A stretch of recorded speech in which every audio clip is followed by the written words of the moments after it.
गांव की बहन। फूलमती काकी, अंजलि दीदी के लिए शहर से फोन आया है, जल्दी से भेजो दुकान पे, नहीं तो फोन कट जाएगा। हाँ हाँ बेटा, अभी भेजती हूँ। अंजलि बेटा, तेरे लिए शहर से फोन है, सब काम छोड़ के जल्दी जाके सुन ले, नहीं तो फोन कट जाएगा।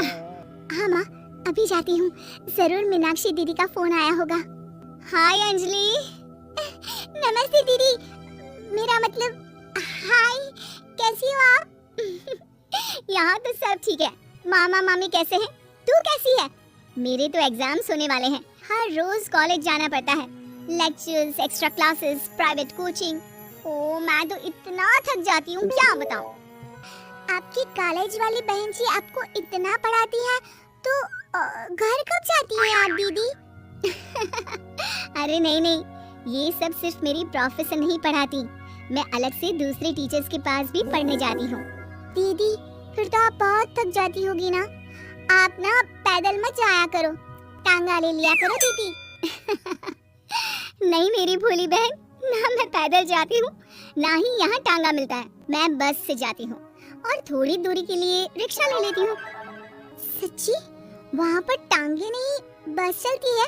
वाह, वो भी हर रोज? हमारे गांव में भी बस आती है, दिन में 2 बार। यही तो खास बात है शहर की, यहाँ बसें पूरा दिन दौड़ती हैं सड़कों पर, और सिर्फ बसें ही नहीं, कार, स्कूटर और ट्रक भी, और तो और थोड़ी दूरी पर तो हवाई जहाज भी है, जहाँ से हवाई जहाज आसमान में उड़ते हैं। अच्छा दीदी, मैं फोन रखती हूँ, बुआ जी फूफा जी को मेरा नमस्ते कहना। हाँ माँ, हम लोग शहर में क्यों नहीं रहते? बुआ जी, फूफा जी और मीनाक्षी दीदी तो शहर में ही रहते हैं। अरे क्योंकि तेरे बुआ जी की शादी शहर में हुई थी, इसलिए बेटा।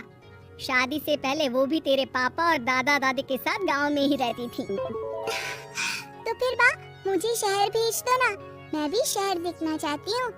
इतनी बार मीनाक्षी दीदी से शहर के बारे में सुन चुकी हूँ, अब मैं भी वहाँ जाकर देखना चाहती हूँ। बस आप मुझे शहर भेज दो।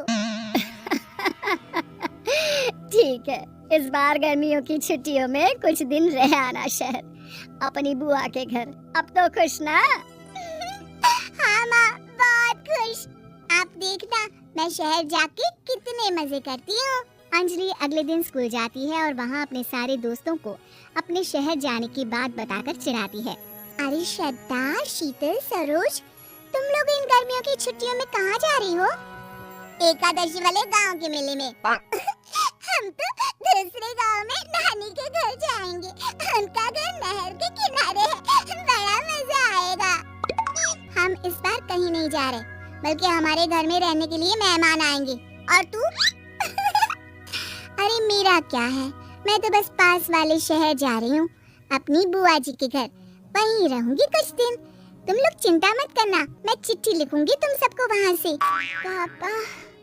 पापा मुझे तो चक्कर आ रहे हैं, जी घबरा रहा है। बेटा शहर आने की जिद भी तो तूने ही की थी, अब पहली बार बस में चढ़ी है तो यही होना था, भुग तो अब। अरे मामा जी, अंजलि, आप लोग आने से पहले बता तो देते, मैं लेने आ जाती बस स्टैंड तक। आओ आओ भैया, आओ बेटी अंजलि। माँ बुआ जी कैसे हैं वहाँ, और भाभी कैसी हैं? सब ठीक है, बस अंजलि जिद कर रही थी कुछ दिन आप लोगों के साथ रहने की, सो छोड़ने आ गया। दीदी आप मुझे शहर घुमाने ले जाओ ना, मुझे भी शहर देखना है। हाँ हाँ चल, तैयार हो जा जल्दी से। अंजलि तैयार होने जाती है और कुछ देर बाद जब बाहर आती है तो अरे ये क्या कर दिया तूने? मार्केट तक ही तो जाना है, इतनी डार्क रेड लिपस्टिक, इतने बड़े बड़े झुमके और चूड़ियां और चेहरे पर इतना सारा पाउडर। मेरी बहन ऐसे नहीं चलेगा, जा और ये सब हटा के आ। अरे कैसे, क्यों? मैंने शहर आने के लिए इतनी मेहनत से ये सब इकट्ठा किया था, और वैसे भी मैंने देखा है मोहल्ले की राधा काकी के टीवी पर एक फिल्म चल रही थी, उसमें हीरोइन ना ऐसे ही तैयार होकर जाती है घूमने। सब पता है मुझे, मैं तो ऐसे ही जाऊंगी दीदी। अंजलि शहर की चकाचौंध को देखकर बहुत हैरान और खुश होती है। ऊंची ऊंची इमारतें, सड़क पर दौड़ती गाड़ियाँ, बड़ी बड़ी दुकानें, उसकी एक्साइटमेंट का ठिकाना नहीं था। दीदी, ये छोटा सा कमरा सड़क के किनारे क्यों रखा है? इसमें कौन रहता होगा? ये कमरा नहीं, पीसीओ है, पीसीओ। यहाँ पर लोग फोन करने आते हैं, सिक्का डालकर। ओह, हमारे गांव में तो दुकान पे ही जाते हैं बात करने। अच्छा चल, तुझे रेस्टोरेंट में खाना खिलाने ले चलती हूँ। Excuse me, 2 plate noodles please and 2 Cola. Meenakshi को ऑर्डर प्लेस करते हुए अंजलि बहुत ध्यान से देखती है और थोड़ी ही देर में ऑर्डर लेकर वेटर आ जाता है और खाना टेबल पर रख देता है।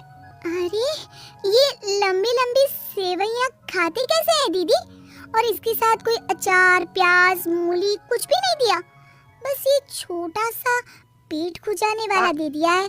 गांव में तो छोटे छोटे चावल ही होते हैं जो कि हाथ से ही खा लेती हूँ। अब इसे कैसे खाऊं दीदी? Excuse me, एक चम्मच प्लीज और लिटिल प्याज और अचार और मूली और एक गिलास मट्ठा, वो बाद में। हाँ, अब ये सब सुनकर आसपास बैठे लोगों को हंसी आ जाती है। मीनाक्षी भी अपनी हंसी किसी तरह रोकने की कोशिश करती है और वेटर मुस्कुराता हुआ वहाँ से चला जाता है। अंजलि समझ नहीं पाती कि सब किस बात पर हंस रहे थे, लेकिन वो छिप जाती है। दीदी, मुझे लगता है कि मुझे इन सेवइयों को ऐसे ही खा लेना चाहिए, इसी पेट खुजाने वाले कांटे के साथ। एक काम कर, तू मुझे खाते देख, जैसे मैं खाऊं तो भी वैसे ही खा ले। ठीक है दीदी। अंजलि खाते खाते नूडल्स में सिरका ज्यादा डाल देती है, फिर ऊपर से नमक दानी से खिलते हुए काफी नमक भी अनजाने में छिड़क लेती है।